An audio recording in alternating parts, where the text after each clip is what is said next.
Derrière le son du Caseco, c'est surtout un immense espoir qui sous-tendait l'accueil de Christiane Taubira à l'aéroport. Quelques 300 personnes dans le hall voulaient témoigner à la garde des Sceaux leur soutien. Soutien dans son action gouvernementale à l'occasion d'une première visite en tant que ministre qui est censé être privé. Mais de nombreuses demandes d'audience ont déjà été formulées par différents secteurs socioprofessionnels.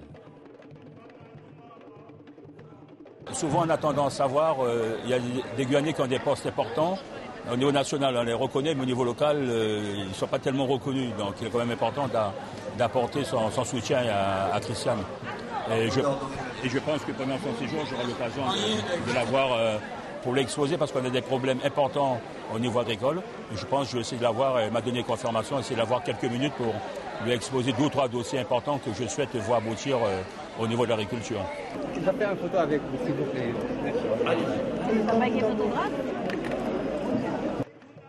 Embrassades, congratulations, photos, le rendez-vous était chaleureux.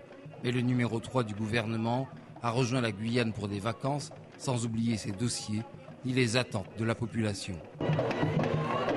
Je compte sur vous pour m'apporter de la force parce que j'en ai besoin. C'est une charge extrêmement lourde. Elle est magnifique, elle est splendide, elle est somptueuse, mais elle est extrêmement lourde. J'ai conscience de la confiance qui m'a été accordée par le président de la République pour prendre en charge une telle responsabilité, mais évidemment j'aurai besoin de vous, de vos regards, de vos sourires, de vos vibrations. Voilà. Vous êtes là pendant 5 ans, s'il vous plaît. Merci à tous, merci au groupe. Comme on dit, il n'y a pas tout dans bois qui raille abouti, donc j'ai toujours eu des manifestations de confiance. Vous vous souvenez qu'en tant que députée, j'ai toujours été élue à 65%. Par conséquent, c'est quand même l'expression de la confiance des Guyanais. Voilà, donc voilà, j'ai des responsabilités beaucoup plus lourdes aujourd'hui. Puisqu'ils m'ont offert le bonheur de m'accueillir dans ces conditions, je leur demande d'être là, de continuer à être là. Alors dans de telles responsabilités, est-ce qu'on a à la fois les moyens, mais aussi la liberté d'action pour, comme on dit... Vous verrez bien, cela fait moins de 3 mois que je suis en charge et en responsabilité. Vous verrez sur le long cours. Je me tiens très informée de tout ce qu'elle fait. Je collectionne tous les journaux, toutes les informations. Et puis je parle beaucoup d'elle à mes enfants. Par son parcours, c'est quand même un modèle pour nous. Déjà, elle n'a jamais eu de mandat, elle n'a pas eu de mandat locaux. Et elle monte directement au niveau national. Donc pour nous, c'est quand même un exemple à suivre. Encadrée des inévitables gardes du corps, la mise en image du départ de Christiane Taubira est soignée. C'est à bord d'une modeste Mégane que la ministre quitte l'aéroport, une ministre normale. Chez Walloirie, on célèbre le retour de Christiane Taubira comme il se doit. Tout le monde met la main à la pâte pour préparer une fête à la hauteur du respect et de l'admiration que leur inspire la garde des Sceaux pour la décoration des plantes, impératif pour une femme qui a toujours défendu la Guyane. C'est une Madame Nature quand même, on le sait de par son apparence physique. On voit bien que Madame Taubira, c'est quand même... Madame le ministre, c'est quand même quelqu'un qui aime sa Guyane, qui est toujours en local, toujours du local. Donc tout ce qui est endogène, c'est pour nous, voilà. Quelques coups de balai, Walloirie dépoussière. On ne reçoit pas une ministre doublée d'une icône Walloirie tous les jours, mais le mouvement est partageur, tout le monde est invité. L'objectif de la soirée, c'est de permettre l'échange entre la population qui sera présente et Madame Taubira. La fête commence dès 19h au programme Tradition et Nature pour bien marquer le retour au pays avec notamment des tambouillins d'exception. C'est sûr, Walloirie a mis les petits plats dans les grands cuits. Exclusif, le BOPE, le bataillon des opérations spéciales de police de l'Amapa, a rendu public avant-hier une vidéo dans laquelle Manuel Zinho avoue le meurtre des 2 militaires français. Manuel Moura Ferreira est interrogé par les policiers et se déclare coupable des meurtres du 27 juin dernier. Roubo? Tu tá vindo da onde agora? Tu veio de... atravessou da Guiana? Sim. Hein? Qual foi a tua participação lá na morte de 2 gendarmes? Foi tu que atirou, não foi e matou os gendarmes? Pendant combien de temps étais-tu en prison? 1 an. Pourquoi? Pour vol. Tu viens d'où? De Guyane? Oui. Quelle est ton implication dans la mort des 2 militaires? C'est toi qui as tiré? C'est toi qui les as tués? C'est ça, oui. Combien de fusils vous avez là-bas? 3. De quelle marque? Des AR-15, l'équivalent civil des M16. Quels sont les autres armements dont vous disposiez là-bas? 12 automatiques, 12 fusils automatiques. Et quoi d'autre? Seulement ça? Et les pistolets? Seulement un pistolet. Combien en aviez-vous quand on vous a arrêté? Vous n'en aviez qu'un seul? J'en avais seulement un. C'est lamentable. Parce qu'au moins, ils auraient pu mettre des signalisations de manière qu'on puisse éviter ce genre d'embouteillage. 800 mètres de travaux routiers sur une des artères principales du cœur de Cayenne, l'avenue Léopold-Léder.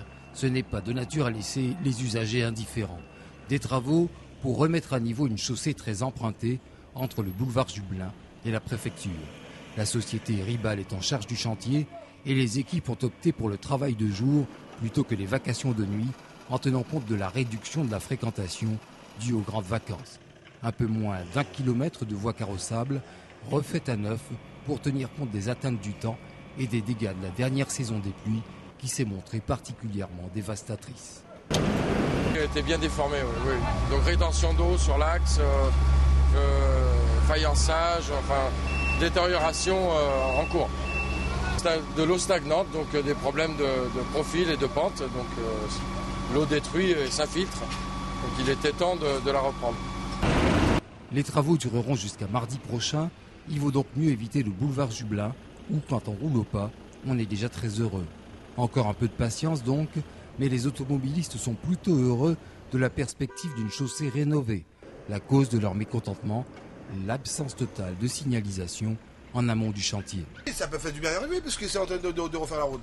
Là, on ne disconvient pas, mais au moins mettez-nous des signalisations de manière qu'on puisse et ne pas pouvoir être dans l'embouteillage et faire un autre chemin. Là, il n'y a rien comme signalisation, tout le monde tombe dans le même paquet. C'est lorsqu'on arrive au feu qu'on se rend compte qu'il y a un problème que les gens sont en train de réparer les rues. On attend là, on est en retard là, on a des rendez-vous, tout ça, on est en retard là. En plus, on vient de très loin là. En plus, on vient de Régina là. Avec l'embouteillage, excuse-moi. Et quand ce sera bien réparé, vous serez contente, j'imagine? C'est une très bonne chose. Oui. Est-ce que la gêne vous perturbe beaucoup? Non, pas trop. C'est normal.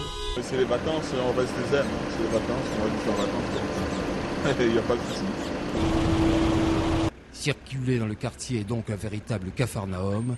Seule solution, éviter la zone. Notez toutefois qu'à la fin des travaux, les limitations de vitesse s'appliqueront toujours.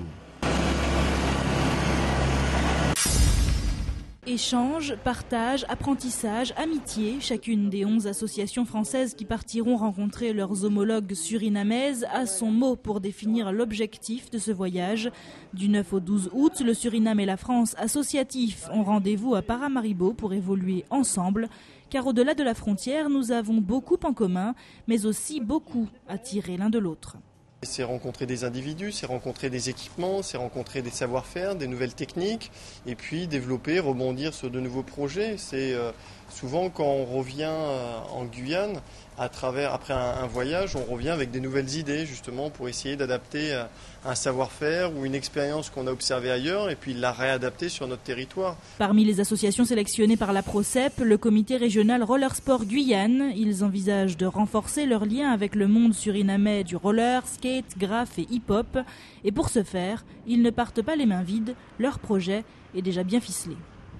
Donc en fait, on souhaite se fédérer avec le Suriname notamment et le Brésil aussi, afin de pouvoir organiser à terme une étape du championnat du monde sur la zone des Guyanes. Et donc plus on rassemblera de pays potentiellement capables de participer à cette compétition, plus on arrivera rapidement à obtenir cette étape reconnue mondialement. Sport, oui, santé aussi, mais également culture seront représentés lors de ce rendez-vous. L'association La Vie d'en Bois, qui organise le festival Bushi Kondesama, profite de ce départ pour rencontrer de nouveaux artistes pour l'édition 2013 du festival. Notre festival est basé sur les rites et rituels de ces populations qui sont en Guyane, mais aussi au Suriname.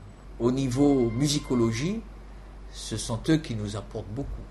Le Club de la presse aussi sera présent. L'Association des journalistes de Guyane voit là l'occasion de créer des partenariats avec les journalistes surinamais, comme c'est déjà le cas avec l'AMAPA, le PARA ou le Guyana. On espère bien signer avec eux au moins un protocole d'engagement sur la coopération.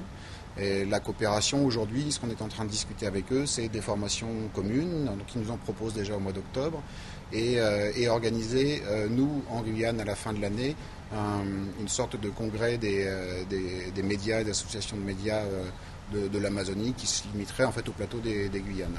Départ prévu le 9 août prochain, les associations participantes, c'est sûr, reviendront plus riches et pourront retransmettre ces savoirs à toute la Guyane puisque notre territoire reste l'un des plus actifs de toute la France en matière d'association.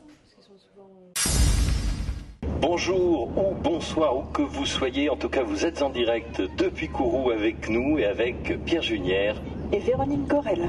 64e lancement d'Ariane 5 depuis le port spatial de l'Europe et décollage dans un tout petit peu plus de 12 minutes. Ça va être un événement. Ouais, j'aimerais bien savoir si on entend le bruit de loin ou un truc comme ça, c'est la première fois de ma vie que j'en vois. C'est la première fois. Je le vois en direct, donc c'est très intéressant. Et je suis contente d'être là. 6, 5, 4, 3, 2, 1, top. Allumage Vulcain.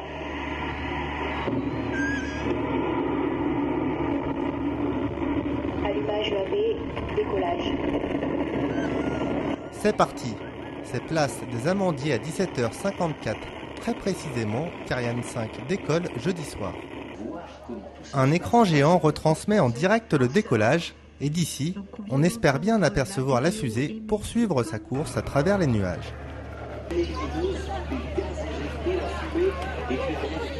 Alors,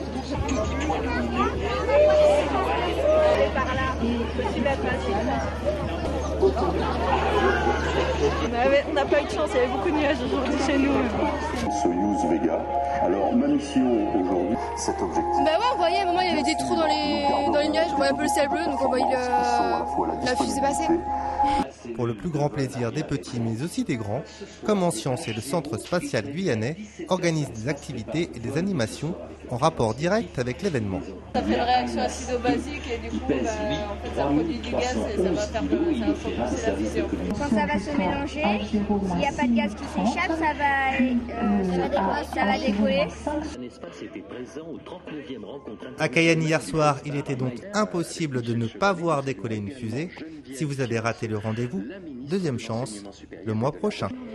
Le vol inaugural de février a pleinement qualifié le lanceur et ses Haut perché comme un aigle sur Cayenne, le fort Sépérou, courte balade pour longue méditation. Sous ses yeux âgés, usés par le temps et les amoureux qui s'y sont déclarés leurs flammes, on voit s'étaler la ville capitale comme un tapis urbain sur lequel on pourrait presque marcher. Les voitures, vues d'ici, ont l'air de jouets mécaniques. Mais le fort, lui, ne joue pas, encore moins avec le temps qui passe. Les grosses planches du fort lui résistent. Un peu branlantes, mais toujours solides, elles narguent les brindilles qui plient sous le vent. Les herbes folles et la mousse se mêlent à la pierre des vestiges de Sépérou. Ça sent le vécu, le vivant. La nature essaie de récupérer son territoire, s'enfonce dans le moindre trou de terre entre les pavés. Mais la bâtisse fait de son mieux, elle affronte les éléments, et ses propres éléments s'en ressentent. La porte est à l'agonie, certains gonds n'ont plus que le souvenir d'une ouverture. Levons les yeux. Au loin, les palmiers dansent au ralenti comme à contretemps avec le vent. Ici, la mer tire sa révérence à Sépérou. Là, c'est la forêt qui s'incline, et au cœur de Cayenne, comme un bout d'histoire, un échantillon de mémoire, un coin d'espoir, Sépérou regarde tout, impérieux, vivant et majestueux, malgré les ans.